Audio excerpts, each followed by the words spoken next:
Hello everybody, मैं Rajesh Sharma, faculty computer science, government college Nasirabad. आप सभी का एक बार फिर से स्वागत करता हूं हमारी सी लैंग्वेज की क्लास में। आज की क्लास में हम एक सी लैंग्वेज में प्रोग्राम बनाएंगे जिसके थ्रू हम ओड या इवन सीरीज, जैसे मान लीजिए कि हमको प्रिंट करवाना है 1, then 3, then 5, then 7 and so on. मान लीजिए एक गिवन नंबर है n, ये n हमको गिवन होगा, तो इस n तक के सारे ओड नंबर हमको प्रिंट करवाना है। या मान लीजिए हमको इवन नंबर, दोनों में ज़्यादा फ़र्क नहीं है, क्योंकि अगर आप देखेंगे कि ओड और इवन जो है वो दो दो के डिफरेंस से ही आते हैं, लॉजिकली या मैथमेटिकली इसको एनालाइज करें तो। और दूसरी चीज़, बस इनके शुरुआत में फ़र्क है। मतलब अगर ओड सीरीज़ की बात करें तो ये 1 से स्टार्ट हो रहा है, और अगर इवन सीरीज़ की बात करें तो 2 से स्टार्ट हो रहा है। बाकी कोई फ़र्क नहीं है। लॉजिक देखा जाए तो दोनों में एक जैसा ही रहने वाला है कि एक में हम इनिशियलाइज 1 से करेंगे, एक में 2 से करेंगे, और बाकी सिंपली हम दो का इंक्रीमेंट करेंगे। तो पहले मैं जो है वो ओड सीरीज़ को लेके बताता हूँ, और फिर उसी में आपको मैं बता दूंगा किस तरीके से हल्का सा या थोड़ा सा चेंज करें कि वो आपका इवन सीरीज़ में भी काम कर जाएगा।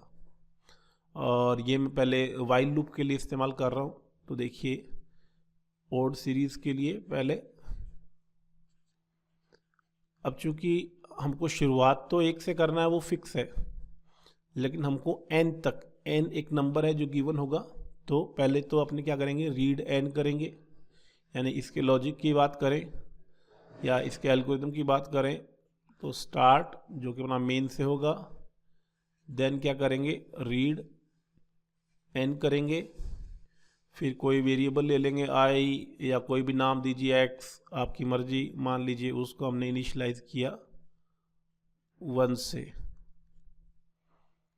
और ये जो सूडो कोड है या एल्गोरिदम है उसको आप किसी भी तरीके से समझ सकते हैं, लिख सकते हैं। 1 से किया, और फिर हम उसमें वाइल जब तक चलेंगे जब तक कि i छोटा या बराबर नहीं है n से।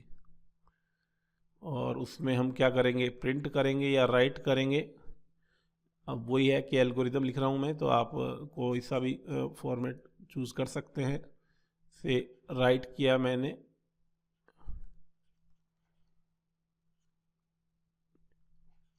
i,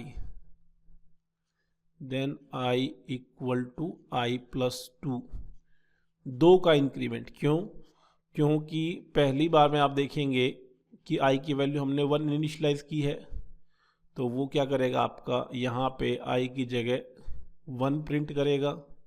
अब यहाँ पे प्लस 2 होगा, तब जाके ये क्या बन जाएगा, अगली बार के लिए क्या बन जाएगा, 3, फिर प्लस 2 होगा,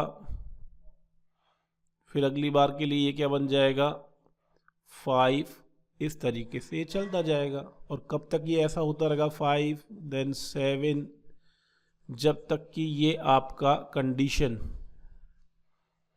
जो कंडीशन मान लीजिए n आपने 100 दिया है, फॉर एग्जांपल n जो है वो 100 है, तो आपका ये इस तरीके से चलता जाएगा और ये आपके 99 तक प्रिंट कर देगा। ठीक है, एक बार वापस से देख लीजिए। i हमने 1 से इनिशियलाइज किया है, तो i में वैल्यू शुरू में 1 है, 1 less than equal to 100, condition true है, ये प्रिंट करेगा 1, फिर i की वैल्यू हो जाएगी 3, और ये एंड वाइल से वापस स्टार्टिंग में जाएगा। लेकिन देखिए यहाँ पे जो राइट हुआ पहली बार में, वो क्या राइट होगा, आपका 1। दूसरी बार में एंड वाइल से वापस वाइल पे जाएगा। ये मैं आपको सूडो कोड या एल्गोरिदम के जो एक तरीके से लूपिंग स्ट्रक्चर या लूपिंग इटरेटिव स्टेटमेंट है उसके हिसाब से बता रहा हूँ। तो एंड वाइल मतलब आपका लूप यहाँ टर्मिनेट होता है, तो वापस जो है वो आपका नेक्स्ट इटरेशन के लिए जाएगा। देन फिर i जो है वो, अब आपका कंडीशन चेक होगी 3, क्योंकि i की वैल्यू 3 हो चुकी है, क्या वो लेस देन इक्वल टू 100 है? यस। कंडीशन ट्रू, तो राइट आई करेगा तो 3 प्रिंट हो जाएगा, फिर आई की वैल्यू जो है वो बढ़ जाएगी, 5 हो जाएगी। इस तरीके से ये आपका वर्क करेगा। अब इसी को हम जो है वो सी लैंग्वेज में लिखते हैं, और इसको मैं पहले पहले वाइल से बता देता हूँ, फिर मैं आपको फोर से बता देता हूँ। तो सी लैंग्वेज के हिसाब से चूँकि इनपुट आउटपुट के लिए है स्टैंडर्ड इनपुट आउटपुट फाइल, जो हेडर फाइल है वो इंक्लूड करते हैं stdio.h, देन void main, यहाँ से हमारा प्रोग्राम का एग्जीक्यूशन स्टार्ट होता है। फिर यहाँ पे एक जो डिफरेंट चीज़ है वो है वेरिएबल डिक्लेरेशन। जो वेरिएबल हम काम में लेने वाले हैं उनको हमको डिक्लेयर करना पड़ता है, और ज़रूरत के हिसाब से उन्हें इनिशियलाइज भी किया जा सकता है। अब चूँकि n तो हम यूज़र से पूछने वाले हैं तो उसको मैंने इनिशियलाइज नहीं किया है। चूँकि मैं ओड सीरीज़ प्रिंट कर रहा हूँ तो इसके लिए मैंने i को 1 से इनिशियलाइज कर दिया है। अब चूँकि n मुझे यूज़र से पूछना है तो हमको पता है कि यूज़र से इनपुट लेने के लिए स्कैनफ जो है वो आपका काम आता है, तो स्कैनफ के थ्रू हम n की वैल्यू ले लेंगे।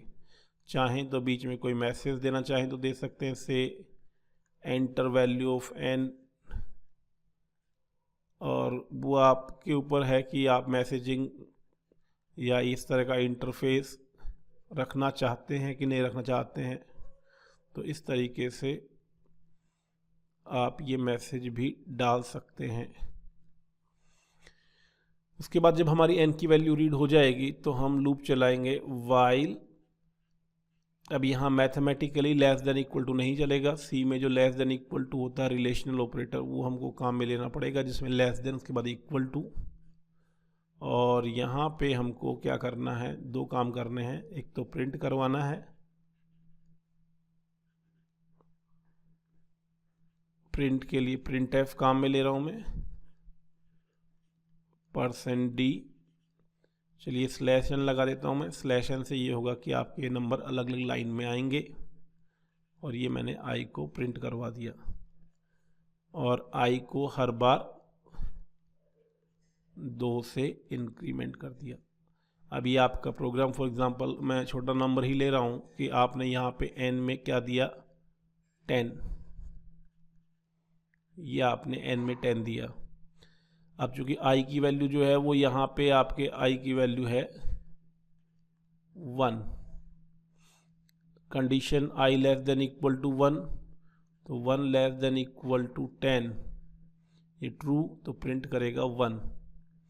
i equal to i plus, तो इससे i की वैल्यू हो जाएगी आपके, जो 1 थी वो चेंज होके हो जाएगी 3। फिर आपका जो है यहाँ पे कंडीशन जो है फिर आपकी चेक होगी ऊपर जाके, तो 3 less than equal to 10 true, value print हो जाएगी 3, और i की वैल्यू हो जाएगी आपके, जो पहले 3 थी उसमें 2 का इंक्रीमेंट हो जाएगा, और ये वैल्यू हो जाएगी 5। देन नेक्स्ट इटरेशन में ऐसे ही आपका जाएगा 5 लेस देन इक्वल टू 10, फिर आपका 5 प्रिंट होगा, फिर आपका i 7 हो जाएगा। तो इस तरीके से 5, 7, 9, और लास्ट में जब 9 वाला केस होगा तो उसके बाद जब 11 होगी i की वैल्यू, तब ये नेक्स्ट इटरेशन में जब जाएगा तो 11 लेस देन इक्वल टू 10, ये कंडीशन फॉल्स हो जाएगी, और आपका प्रोग्राम जो होगा वो टर्मिनेट हो जाएगा। और आउटपुट में क्या आएगा, 1, 3, 5, 7 और 9, यानी आउटपुट चूँकि न्यू लाइन लगाया है तो 1, 3, 5, 7 और 9 इस प्रकार से आपका आएगा।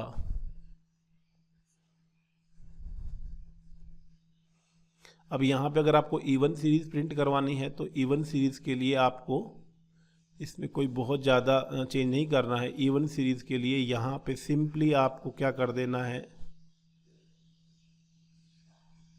2 कर देना है। तो जैसे ही 2 करेंगे तो फ़र्क क्या आ जाएगा, बस ये आपका जो आई का इनिशियलाइजेशन हुआ है, जो 1 से हुआ है, वो किससे हो जाएगा, 2 से। तो शुरुआत जब होगी तब आपके इस लूप में वो आउटपुट में फ़र्क आ जाएगा, क्योंकि पहली बार में चेक किया जाएगा i less than equal to n. तो i less than equal to n में 2 less than equal to 10 print होगा 2, आई होगा 4। नेक्स्ट इटरेशन में 4 लेस देन इक्वल टू 10, फिर प्रिंट होगा आई कितना है 4, और फिर आई कितना होगा आपका,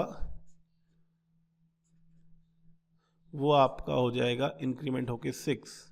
फिर नेक्स्ट इटरेशन में 6 लेस देन इक्वल टू 10 क्या प्रिंट होगा, 6, जो पिछली बार 4 हुआ था, इस बार 6 प्रिंट होगा, और ये आपका 6 से हो जाएगा 8।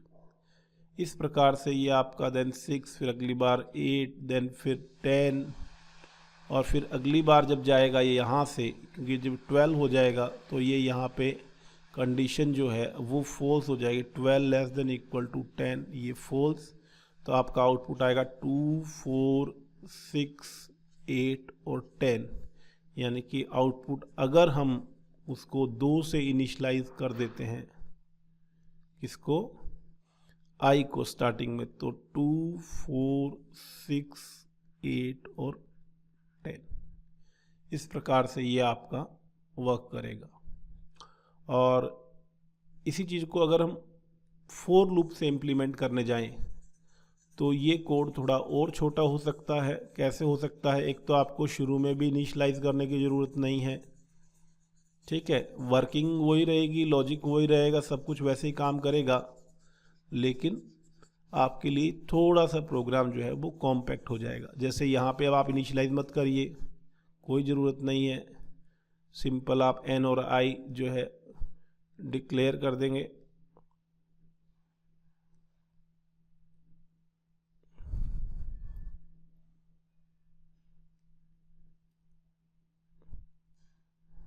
इसमें आई जो है वो हम इसमें सेमीकोलन हमको लगाना पड़ेगा, और